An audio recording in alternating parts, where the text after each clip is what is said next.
Welcome to the village of Battle in East Sussex. We're about 6 miles inland from the coast, inland from Hastings, and this is where the Battle of Hastings was fought 950 years ago today. It's a big anniversary. This ruined abbey wasn't there back then. This was built by William the Conqueror after the battle. The altar apparently on the spot where King Harold of England was killed.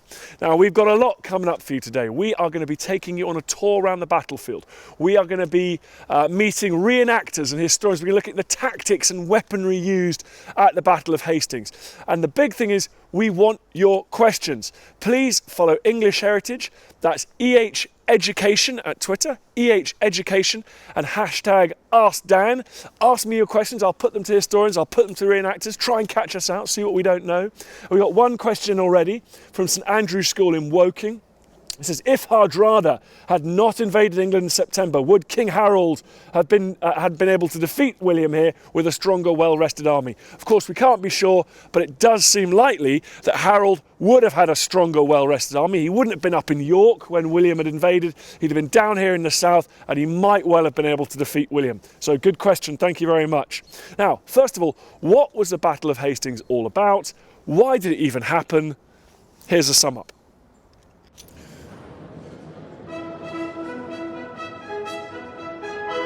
All hail Harold, the new king of England! Boo! You are no king. Not this again.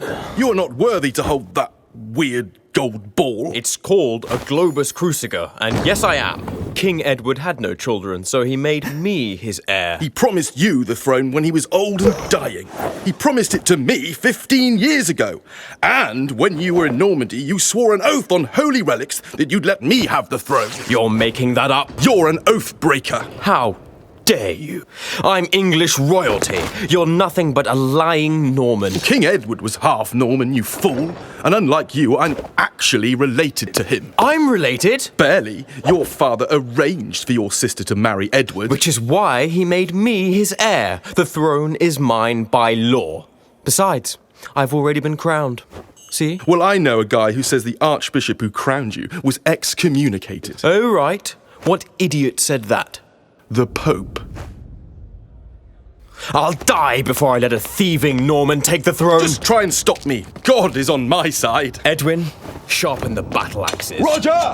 Prepare the ships!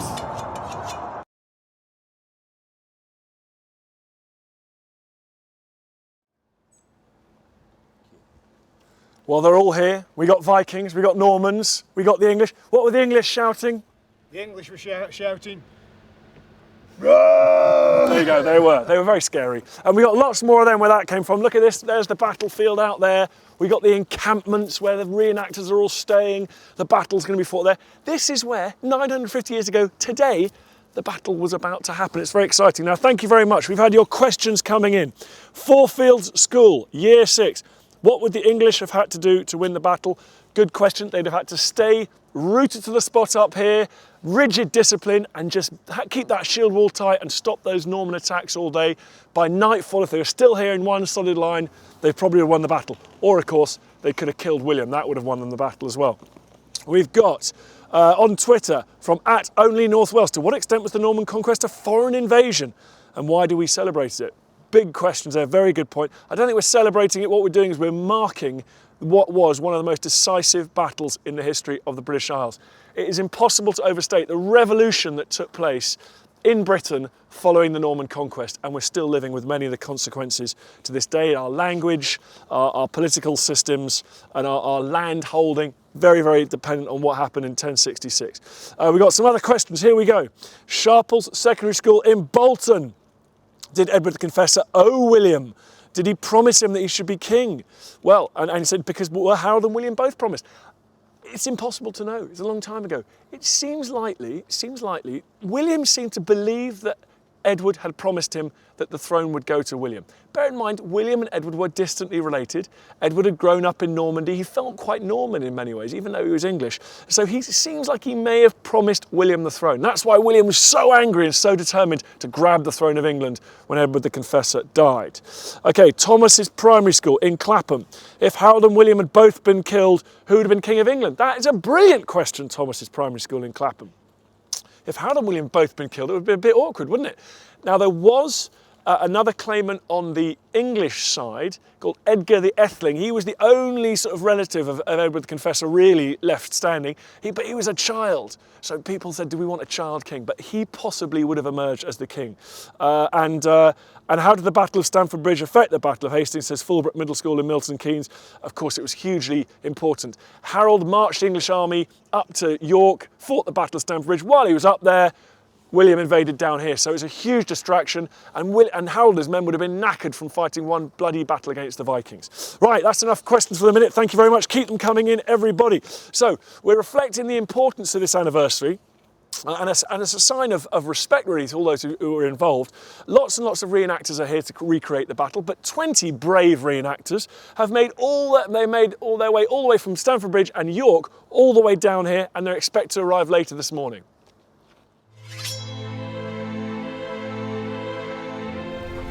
We're here in the glorious city of York to commemorate the Battle of Hastings in 1066 and of course King Harold's march of that year, which would have taken him from this city down to meet the Normans in what is arguably the most decisive battle of our history. And while we're doing that, we'll be telling the story of the Norman conquest as we go. And no organisation is more dedicated to preserving England's story and our history than English Heritage. So I hope, as we leave the city of York tonight, for 20 days, with us arriving at Battle Abbey on the Friday the 14th of October, as King Harold did, and I hope you'll all wish us well on our journey. We're going to have a fantastic trip. Thank you very much. We've travelled 75 miles so far by my reckoning, from York down to Lincoln. And how's it gone so far? How are the group's spirits? Really good. It has been tough. First couple of days we're sort of finding our pace, and we probably pushed a bit too hard on the first day and then we suffered for it. But now I think we're settling down. I'm feeling great actually. I feel really good. I just want to get marching again.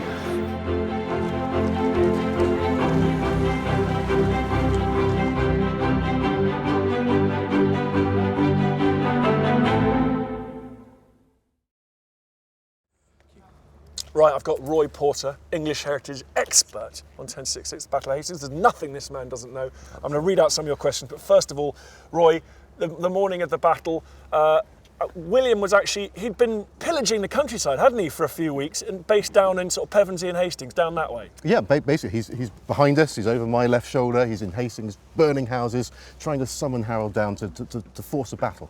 Right, and we've got lots of questions about this. How did Harold sort of find out, Thomas Coram School in Hertford, how did he find out that he was about to invade? How did he find out that he invaded? Well, we know that both sides had spies on either side of the English Channel. That's actually reported in the sources, and they had lookouts on the south coast. And it's reported in one of those sources that one of the lookouts noticed William landing at Pevensey and rode off immediately to find Harold. Rivington and Blackrod High School, what ships did they travel over to England in, landing just down there? Well, the thing to imagine is sort of a classic Viking boat, if you like. They're the sort of ships you see displayed in the Bay of Tapestry. Lots of people in Rivington and Blackrod and also Parkview in Durham. Is there a controversy about the location of Hastings? Did it actually happen here? It definitely absolutely happened here, and we can say that because lots of sources say it happened here, including the Anglo-Saxon Chronicle. Okay, Fulbrook Middle School, how old did you have to be to fight in the battle? Well, you could be any age, surprisingly young. I mean, once you get past the age of 11, 12, you could be involved in this battle here. Right, brilliant stuff. Right, so you can imagine it, 950 years ago, dawn is breaking, the light's coming up, William's marching up from down south, Harold and the English army are up here, and the scene was set for one of the decisive battles of medieval history. Rather than sending in his heavy infantry straight away, William decided to thin out the English ranks using his archers. The great thing about the archers is that they're able to stand about 120 to even 200 yards away from the battle zone and still able to maim, kill, and take out vast chunks of the army. It would have been the first time that these people had ever seen anything like that. The arrows rained down on the English, but with their shield wall intact and some of their shields raised above their heads, the English troops survived relatively unscathed. If William was going to shift the English off the ridge, then there was no choice but to send in the heavily armed infantry.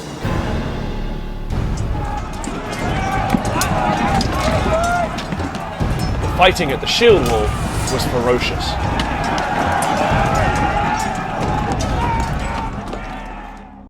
Still here, right, so the battle has begun, and it's a very different kind of battle, isn't it? Sort of horses and archery and infantry against this solid shield wall. That's right. Up here where we're standing is we have the Saxons rooted to the ground, whereas down below the Normans are far more mobile.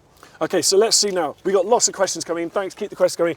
Okay, you draw the Normans, I'll draw the English. Okay. Here we go. Okay. The English are up here. You're on top of the hill, that's Yeah, right. we're on top of the hill. One mass. That's right. And that's where we're standing now. So we are standing now. This is the English army, and they are just shoulder to shoulder, aren't they, with shields and oh yeah. So how would okay? We've got a question here. Hang on a second. We've got loads of questions here. I'm getting completely exhausted. We're getting overwhelmed with questions. How many soldiers do we think there were at the start of the battle? And that's from Fulbrook Middle School in Milton Keynes. That's a really good question. And in fact, historians have to make a bit of a guess at this. But we think there's probably around 7,000 men on each side. The armies are probably pretty reasonably equally matched. Okay, so English here. The Normans, if you like, in three sort of groups, weren't they? The Normans in the middle, and then sort of allies from France around. That's right. Bretons on the left, French on the right, People and from Brittany, and yeah, okay. Yeah. And where were the cavalry and the archers? Well, the archers would be at the front of these groups. The cavalry would be at the back of these groups, and in the middle you'd have the heavy infantry. They're the guys who do the heavy work against the shield And wall. they're going to march up this hill. Okay, so Fulbrook Middle School. Why were the Normans clean-shaven and the Saxons had moustaches? That's a big cultural difference between the two, and both sides couldn't understand why the other side had done something differently. Okay, so what about the Roberts Bridge CC on Twitter? How did the Saxon army sleep on the journey to the battle? They just sleep on the ground, or would they have stayed in places? Well, it depended on the sort of people we're talking about. You can imagine the King Harold, staying in manors on his way down here, for example, but people would have to sleep where they could sleep. There's a rush to get here in time to fight William. Westacre Middle School on Twitter.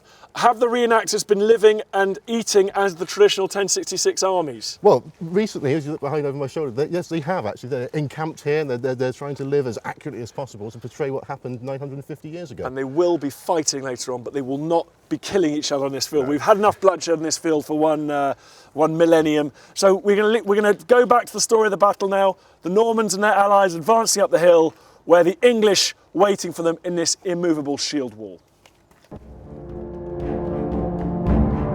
When Harold's warriors refused to budge, William was forced to send in his most powerful weapon, his cavalry. The first thing you hear, you see the horses, and then you can feel the horses. The ground starts to shake, and you see them running towards you, and they've got the steam coming out of their nostrils. Then you're pumped. But for William, his shock troops were no match for the English shield wall and its axe-wielding warriors.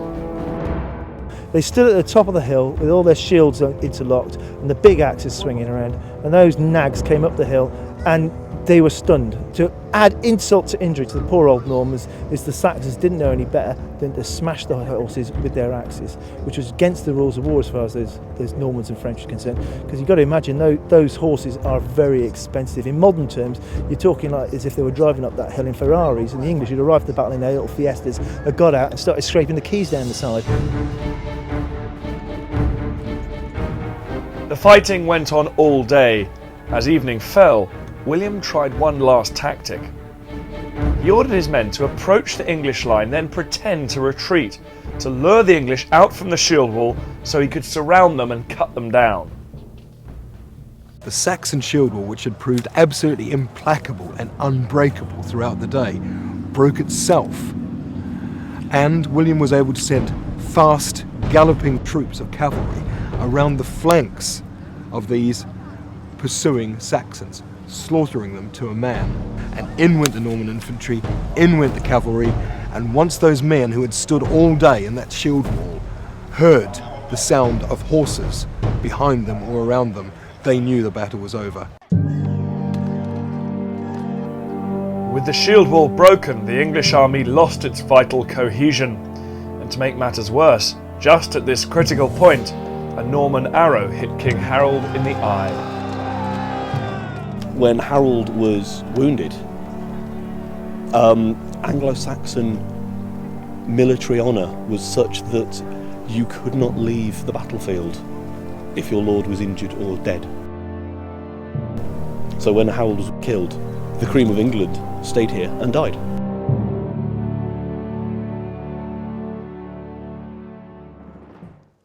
It's amazing to think, isn't it, that Harold was killed only really metres away from, I can almost see it here where I'm standing now. English Heritage have gone to great pains to make sure that there's a stone commemorating where he was killed. They've just moved it 6 metres. That's how accurate this stuff is. They think they can be that accurate. An event happened 950 years ago. It's absolutely amazing.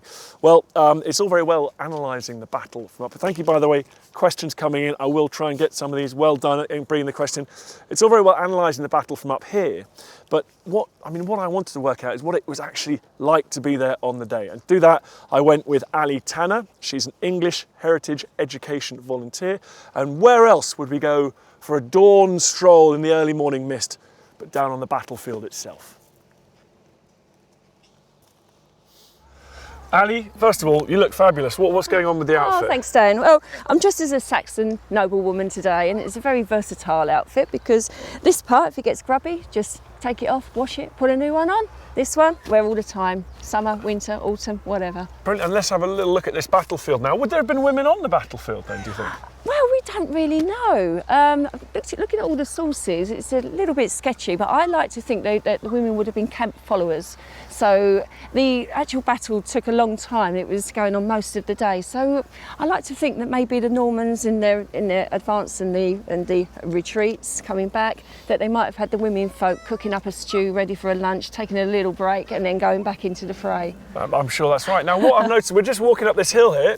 Look at this. I mean, you know, when you're down on the battlefield, you realise how steep it is. We're actually on the side of a pretty big hill. Yeah. So English would have been way up there. It would have been quite intimidating, wouldn't it? It would, yes, and it would have been an awful lot steeper on the day. It's thought that when the Abbey was built, of course, this would have been a big hill, and then the top of the hill had to be chopped off in order to accommodate. A bit of landscaping? Yeah, a little bit of landscaping, and the top of the hill, that would have been chucked down here, or so they reckon. So imagine it a lot steeper. Now your job, Ali, is to bring young people onto this battlefield. What do they make of it? They love it, absolutely love it. We actually take them up to the terrace up there, and we view the battlefield. And last week, in fact, one of the children dropped a helmet down the hill. One of the teachers had to go and get it, and then we realised just how steep the hill is, even today. What, the teacher was knackered? Absolutely, yes. Breathing. We've got two kids fighting here. We've got lots of reenactors on the field today. Everyone's very excited. Yeah. How long do we think the battle went on for back in 1066? Well, there are different sources, but it's generally accepted it started about 9 o'clock when the church bell sounded, and it probably carried on until about 4 or 5 o'clock in the afternoon. But in those days it would have been dark. So today we've got our British summertime, but back then, Greenwich Mean Time, it would have been dark at that time. So, but we really don't know. But we do know it was a long battle for those days. Well, we've got questions, because as you know, we've got questions coming in live. People out there asking questions. It's fantastic. Rivington and Blackrod High School. Oh, I've just sort of asked this already, but do you think they were involved in the battle anyway? Do you think they've been on the battlefield sticking the odd dagger in? Definitely. Definitely, okay. Absolutely, no doubt about it. You'd have been up for it, right. Fallbrook Middle School in Milton Keynes said, if you were a soldier, which side would you fight on and why? Well, you're dressed as an Anglo-Saxon. I'm guessing you're on the English side. In my heart, I'm Norman. Oh, are you? Oh, absolutely, oh, okay. There you yes, go. Surprise. yes. Right. Oh, yes. And why are you Norman then? I think William had a really good, strong claim to the throne, and also the Normans were closely related to Vikings. I like Vikings. Okay, well, who doesn't like Vikings? I mean, everyone likes Vikings. My daughter just had her 5th birthday party, Viking party. It was brilliant. Right, Fallbrook Middle School in Milton Keynes, another one. Did Harold really get shot in the eye? The big question at Hastings. Do we know? We really don't know. The bio tapestry shows an arrow going into his eye, but then I've looked at it very closely. I've been there 3 times. I'm a bit addicted, and it looks like someone's picked it out. I'm not sure, so it might have been something else. It might have been a spear in the hand, and then they changed it, or we don't know. But anyway, he died. That's the problem with medieval history. There are so many unanswered questions, but it does also make it quite exciting to try and work out what happened. Ali, thank you very much. You're welcome, Dan. Well, Ali, thanks for taking me around the battlefield there. That was great. Questions coming from Fallbrook Middle School. What happened to all the bodies after the battle? Oh, really interesting that. Well, the bodies, a lot of them would have had their armour still on it, so of course armour is very valuable, especially the metal, costs a lot to produce. So a lot of people would have gone onto the battlefield and picked off the important bits off of them, or the armour to be used again, or to be melted down onto something else. And also mentioned before about the earth from the top of the hill being taken down onto the battlefield, so a lot of them may even be buried. They're still there. buried there now. They might But be. amazing, we've never found any skeletons. So we're still, English trades are still looking. Right, we've got some volunteers. How are you doing, volunteers? Good. Good. Right, are you Saxons or are you English or are you Normans? Normans. Oh, right, okay, fine. Well, listen, we've got some weapons here. Ali, why don't you tell us about the weapons and show these guys, get these guys armed up. Yeah, and let's get them armed up. So I think this one first of all. So what's this, kids? Come on, you know what this is. It's a shield, so it's a kite shield. So we probably need the tallest one of you, but it doesn't matter, you're still going to disappear. So we've got our Norman shield there, so we'll pop that over.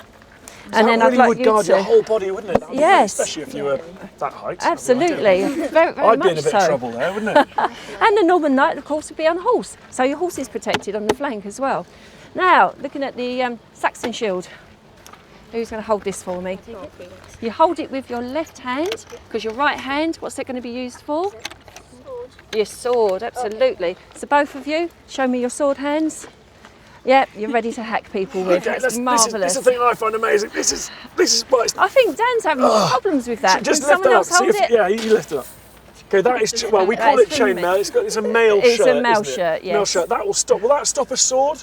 It probably would stop a blow, yes. How heavy is that? You'd have a really big bruise. Yeah.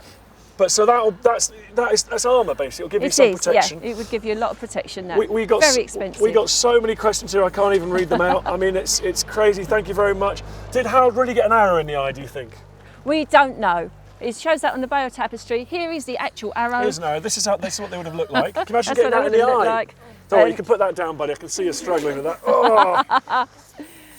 Did it hit him in the eye? We really don't know. It shows it on the Battle tapestry, but it looks like a bit's been unpicked. It may have been just changed over the years. We really don't know. But he died. And what happens after all the bodies? They were just, well, buried, picked, stripped naked, left. Yep. Oh dear, oh dear. There is an account a few years later of white bones just still visible on the battlefield, aren't they? Have they found any of these artefacts from the battle? They haven't. They haven't, not a single one. No, not Isn't a it single amazing? one It's a on bit the of a mystery. battlefield. There is an axe that was found, but it's impossible to date it, Yep. so it might have. But so yeah. So what are other questions here? Here we go. Were women and children treated better? You're a woman, and these are young people. Were they treated better or worse after William had conquered England? That's an interesting question. That is an interesting one. If you think about William himself as a Norman, he was actually an illegitimate son. And under the Saxons, he would have been recognised as an heir. So I'm thinking maybe, under the Normans, were they treated better? I don't know. Also, the Normans did bring slavery to an end in England within a short period of time. So, it's, good and bad things happened. What were the most gruesome deaths in battle, says Fulbrook Middle School in Milton Keynes? Oh, now there's one famous one at Stamford Bridge, which involves the axe over the back there. If I can ask you to there's the axe. pass one. This is a Dane axe. Do you mind holding that for me, please, Dan? Dane axe. Battle axe, double-handed axe. This is the only sharp weapon that we've actually got here, and that is very, very sharp. A story from the Stamford Bridge battle is that a Saxon came against a Viking, wielded this above his head to gain the momentum, brought it down, and has everyone had their lunch yet? No. The Viking split from head to toe. Viking split in half? Half a Viking? Do not want to be split in half. Well, thank you for that. That's very bloodthirsty. I hope that satisfies you back home and in your classrooms. Now, people here in Battle were very, very excited about the arrival of these reenactors that have walked all the way from York. A few days ago, they overnighted in London and they gave those modern city folk a bit of a taste of what life was like.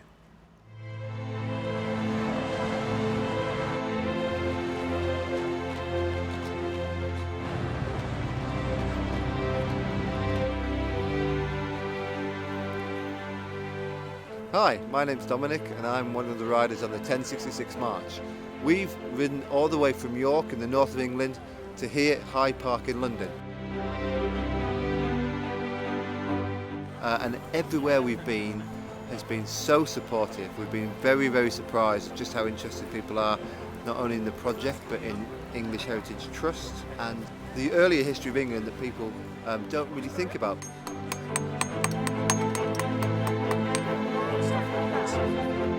But William pulls back his helmet and goes, "It's me! I'm still alive, everybody!" We look forward to meeting you at the Battle of Hastings on the 15th of October at Battle Abbey.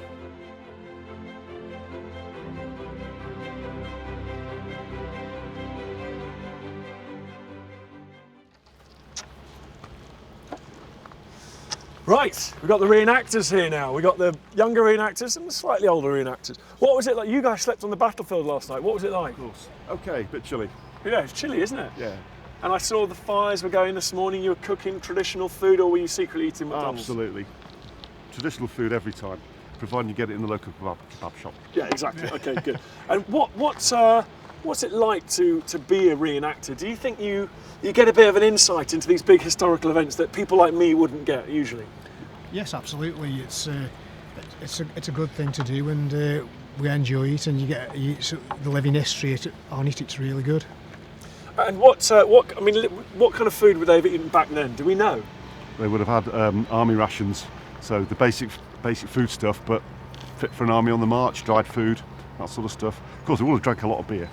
Drank a lot of beer. Oh. And well, we're told you Normans spent the night praying before the battle. Absolutely, of whereas course. these Saxon, these English, spent the night drinking and partying. Well, shocking. Shocking. You wouldn't get that nowadays. Right, so we've got lots of questions here. Sharples Secondary School in Bolton. Were the Normans welcome or did they face hate? You're a Norman. Do you think you'd have been welcomed here in England, or would people have disliked you? Would have hated us because we'd come to invade and take over. Yeah, and that's why you had to build the castles. Absolutely, yeah. Okay, so here we go. We got what else have we got? Oh yeah, well this is a good one. How wide was the shield wall? Your shield wall here. How wide would it have been? Would it have been from? Talk to me about the width of this battlefield.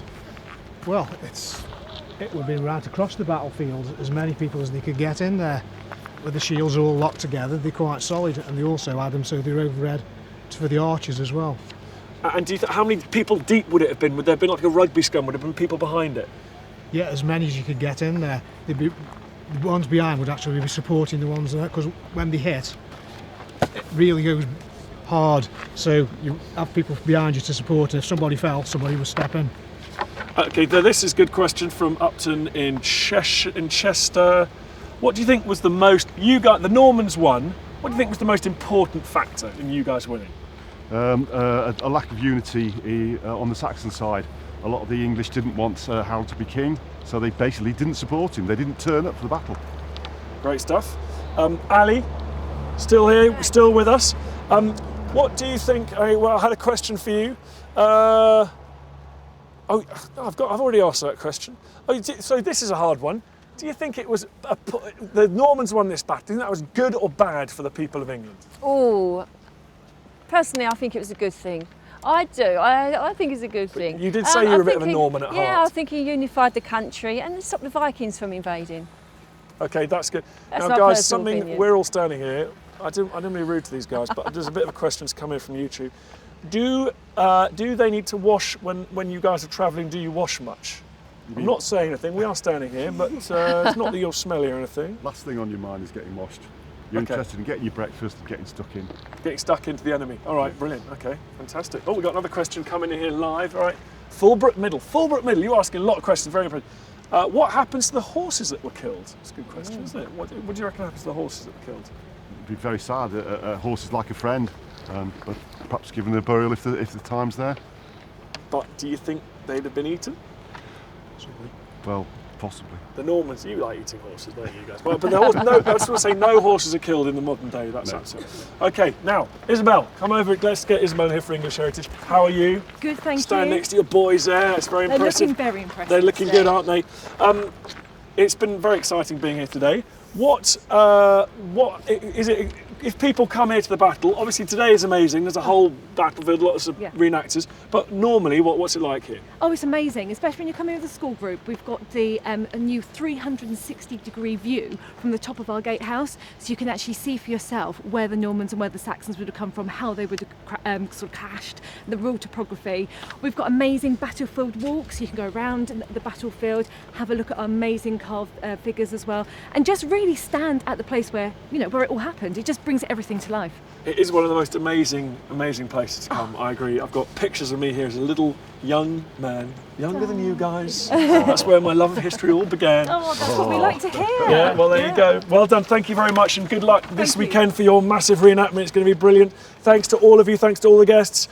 Remember, there's so much going on this weekend and beyond. It's not just about the actual anniversary happening. There's lots and lots of material on the English Ocean website, YouTube, Facebook, everything, for all sorts of resources for learning going onwards. You can have the most amazing experiences here in person or online at home as well. So keep the questions coming in. We'll be answering them all day.